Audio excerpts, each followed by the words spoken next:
Let me say that there are plenty of people who live constantly under the threat of terrorism. If you want to find them, go to Yemen or North Waziristan, where people don't have to be told about terrorism. They are constantly in fear that 5 minutes from now, the guy across the street is going to be blown away along with anybody else who happens to be around. That's massive global terrorism. And it has repercussions. And we're seeing some of the repercussions. What happened in Brussels was a monstrous terrorist act. But it's worth looking at the explanation that was given for it. ISIS took credit for it and issued a statement which basically said, as long as you keep bombing us, we're going to respond by attacking you. There's something to that. There's a real problem, but the answer, and we have to make a decision as to how to deal with it. One decision we can make is to follow the playbook that Al-Qaeda and ISIS have presented and want us to follow. Namely, and they're very explicit about it. Destroy your own societies, destroy your own freedom and liberty, and get into a war with the Muslim world. That's their playbook. We can accept that if we like. We've been doing it for 15 years. If you go back 15 years to the launching of the so-called war on terror, terrorism, what we call terrorism, was located in a tiny area of tribal areas of what we call AFPAC, Afghanistan and Pakistan. Where is it now? All over the world. Every time you hit it with a sledgehammer, it expands. The invasion of Iraq, for example, one of the effects was that in the year following it, terrorism increased by a factor of 7. Intelligence agencies had predicted that it would lead to more terror, but it was way beyond. And that continues. There's another possibility, and that is to try to get to the roots and the causes of it and try to deal with them. It's not dramatic and exciting, but it would work. And there's plenty of research that tells us why people turn to terrorism. Take Brussels or Paris.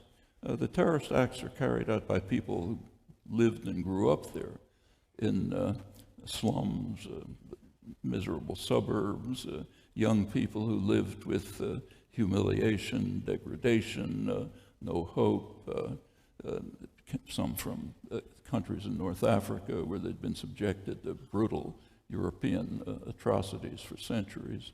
Young people who wanted something in their lives. They wanted some dignity, some hope, some excitement, something to look forward to. They were not going to find it in their own societies. So most of them had very little background in Islam.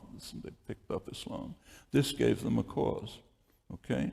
We can increase that by following the ISIS playbook, or you could look at the causes for it and try to deal with them. Take a look at the British in Northern Ireland. Terrorism in England was pretty serious for a long time, much more than it is now. Fortunately, they didn't react by carpet bombing Northern Ireland, following Ted Cruz's proposal. They finally, after a long period of doing the wrong thing, reacting with violence, they began to consider the reasons and the causes and to deal with them.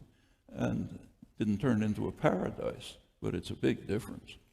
I was in Belfast in 1993, and it was a war zone, literally. I was there 15 years later.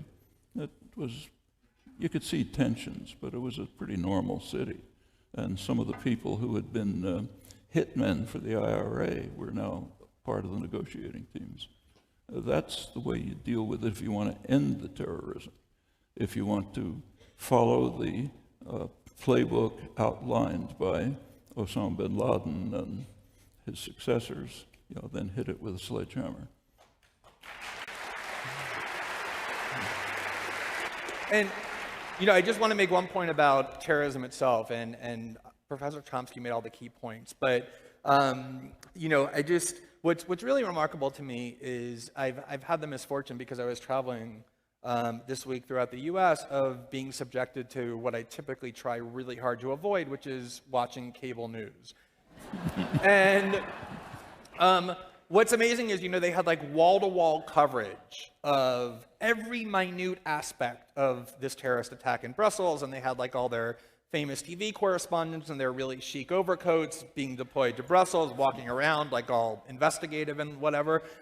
All those actors who play the role of journalists on TV, they're all in Brussels. And,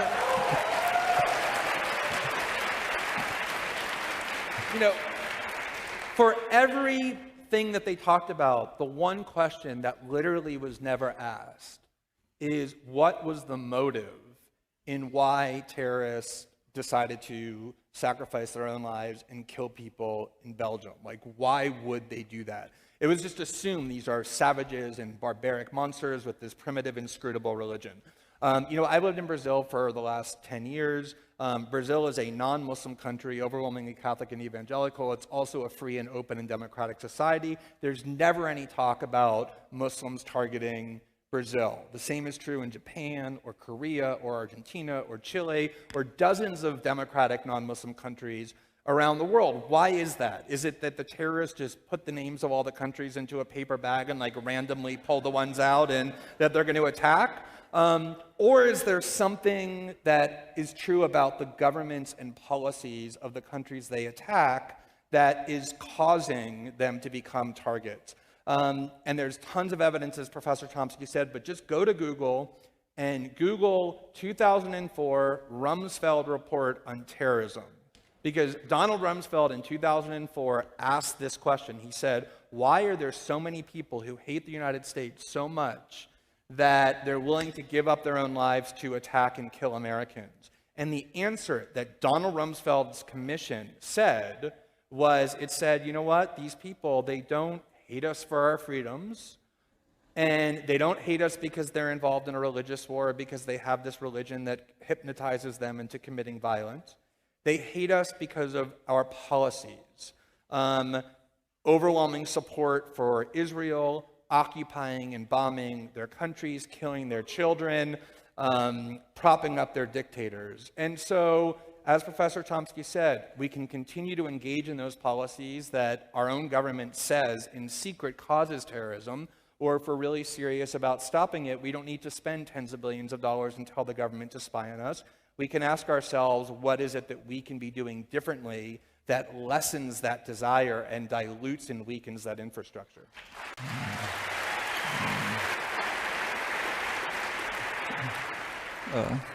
If I can just add a word, that report was quite interesting, and particularly interesting was that it was a repeat of a National Security Council document from 1958, when that's one of the advantages of living in a free society where you can get declassified documents. President Eisenhower in 1958 asked his staff, why is there a campaign of hatred against us in the Arab world, not from the governments, but from the populations? And there happened to be a National Security Council study that came out that year, which gave the answer. It said there is a perception in the Arab world that the United States supports brutal and dictatorial regimes and blocks democracy and development, and that we do it because we want to make sure we can control their resources and their policies. And then it said these perceptions are more or less accurate, but we should continue doing it because that's in our interests. So the Rumsfeld report is repeating what we should know and what the victims do know. They don't have to read secret documents to find out.